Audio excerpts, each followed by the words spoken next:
Hello guys, नमस्ते। सबैजना सन्चै हुनुहुन्छ, आरामै हुनुहुन्छ। आज चाहिँ म मेरो फुलबारी देखाउँछु। हेर्नुहोस् है कस्तो राम्रो फुलहरू छ। यो चाहिँ फुल एकदमै बास्नादार फुल हो। यस्तै फुलहरू मनपर्छ तपाईँलाई भने मलाई सब्सक्राइब एन्ड लाइक पनि गर्नुहोला। यो कस्तो मिठो बास्ना आउँछ। यो फुल नाम चाहिँ मलाई थाहा भएन। एकदमै मिठो बास्नादार अनि झुप्पै फुल्छ क्या। यसलाई गेट फुल भन्दा पनि हुन्छ, गेटमा लाउँदा पनि हुन्छ। गेट बनाउँदा टक्क गेट बनाउँछ नि, त्यो एउटा गेट फुल हो। त्यस्तै पाराले बनाउँदा नि हुन्छ। यो चाहिँ रातिभन्दा नि साँझभन्दा अलिक अबेर फुल फक्रिन्छ अनि त्यति बेला कस्तो एकदमै मिठो बास्ना आउँछ। सेतो हुन्छ त्यति बेला अनि बिहान भएपछि घाम हुँदै गएपछि यस्तो कलर हुन्छ। धेरै नै मनपर्छ यो फुल। म आज तपाईँहरूलाई कसरी यसरी फुल फुलाउने, कहिले पनि नटुट्ने गरी जहिले कोपिला लागिरहने, जहिले फुलिरहने भनेर सिकाउँछु। भिडियो पुरा हेर्नु होला है। यो हेर्नु त अर्को फुल लहरा जस्तो हुन्छ अलिअलि, अनि यो पनि जहिले फुलिरहेको छ। हिउँमा चाहिँ अलिकति सुक्छ, नत्र भने 1 महिना जति सुक्छ, नत्र भने फुलिरहेको छ। त्यो पनि विभिन्न कलरमा हुन्छ क्या, रङमा हुन्छ। यो चाहिँ मसँग चाहिँ 3 कलरमा छ। हेर्दै जानुहोस् है। अहिले म कुनमा छ देखाउँछु। यो घडी फुल तपाईँहरूकोतिर के भन्छ? हामी चाहिँ घडी भन्छौँ। कोपिला लागेको छ यसमा, भर्खर 2टा फुलेको छ। नत्र भने हेर्नुहोस् त कोपिला झप्पै छ कस्तो मजाले। अनि यो अर्को हेर्नुहोस्, झपक्कै फुलेको छ ढकमक्क। हेर्नुहोस् त, वाउ। यो फुलहरू रोपेर यसरी फुलेको देख्दाखेरि मेरो मेहनत फुलेको भनेर मलाई पनि त खुसी लाग्दैन। गदगद हुन्छु म त खुसीले। यो हेर्नु त रेड कलर, अघि अर्को कलर देखाएको थिएँ नि, पर्पल। यो रेड कस्तो राम्रो छ क्या। यो फुल फेरि 1 हप्तासम्म फुलिरहन्छ, सुक्दैन। अनि यो फुललाई चाहिँ कोपिला जहिले लागिरहेको हुन्छ अनि त्यो फुल सुक्छ नि फुलेर, अनि त्यसलाई चाहिँ काटेर फ्यालिदिइहाल्नुपर्छ अनि नयाँ कोपिला हाल्छ। नत्र भने यो सुक्नतिर लाग्छ अनि कोपिला उत्पादन गर्ने चाहिँ मल उसमा भन्दा पनि यता सुकाउनतिरमा लाग्छ। अनि त्यो काटेर फ्यालिदियो भने कोपिला धेरै हुन्छ। यो हेर्नु त कस्तो राम्रो। यो मैले 2-3 चोटिमा जगाएको पो त। कस्तो राम्रो झपक्कै फुलेको छ ढकमक्क। यो अर्को कलरको छ। यसलाई 12 मासे भन्छौँ। तपाईँहरूकोतिर चाहिँ के भन्छ कमेन्ट गर्नुहोस् ल। अनि धुपी सल्ला पनि लगाएको छु मैले। यो व्हाइट कलरको हेर्नु त कति राम्रो छ। यो पनि यस्तै फुलिरहेको छ। यो पिङ्क कलरको मैले भनेको थिएँ नि, कलर 3 कलर छ मसँग। त्यो पर्पल खालको निलो पनि छ त्यो, अनि रेड अनि यो पिङ्क कस्तो मजाले फुलेको छ। म चाहिँ यो फुलिसक्ने बित्तिकै काटिदिइहाल्छु क्या, ताकि नयाँ कोपिला लागोस्।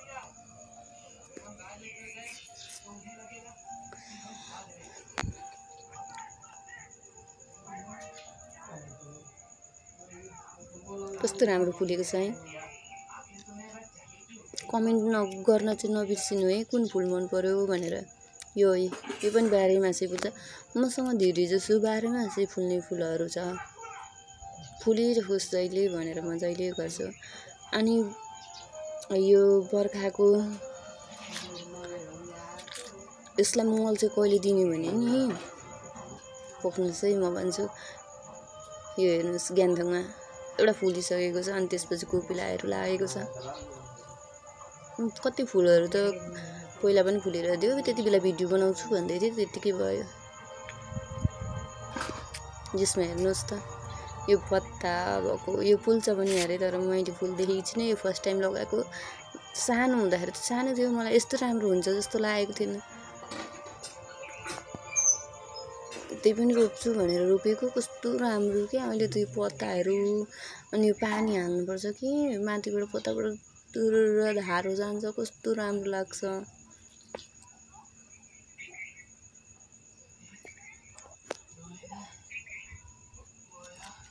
यो रेड कलरको फुल हेर्नुहोस् त, यो फुललाई के भन्छ मैले कस्तो नाम बिर्सेको क्या।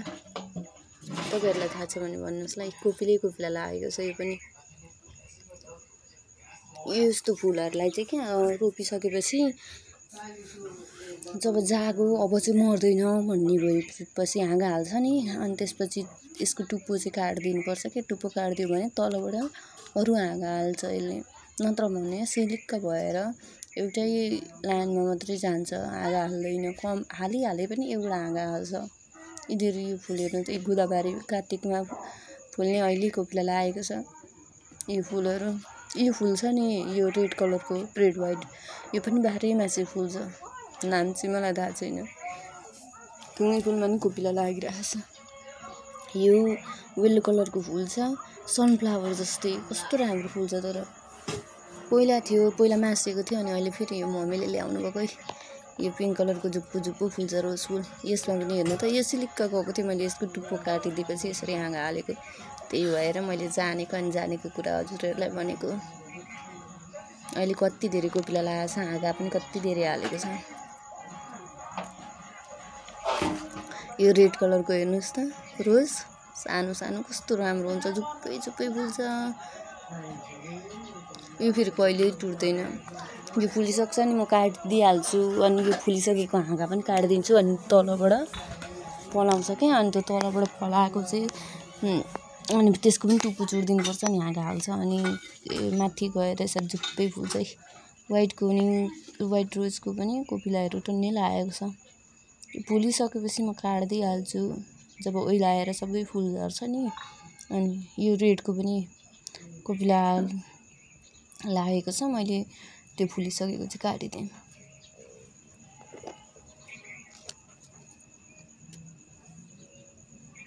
झपक्कै फुलेको छ।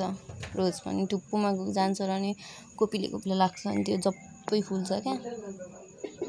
कस्तो राम्रो फुल्छ।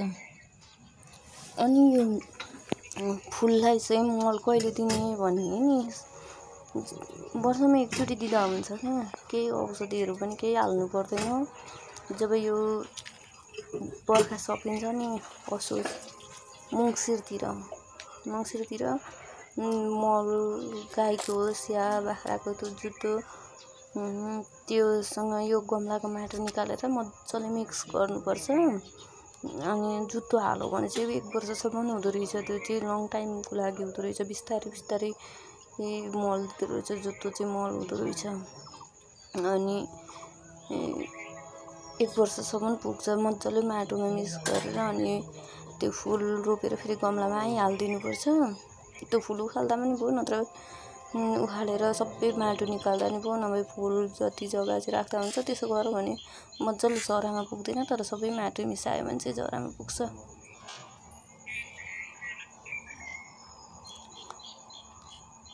त्यो फुल त म हेरिरहनु मन लाग्छ। यस्तो राम्रो फुलेको फुल देख्दा कस्तो खुसी लागेर आउँछ।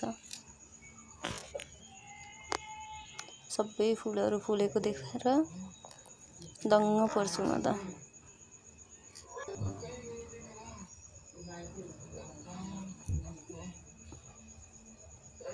अब म चाहिँ तपाईँलाई एउटा बास्नादार फुल देखाउँछु ल। हेर्नु कस्तो मिठो बास्ना आउँछ।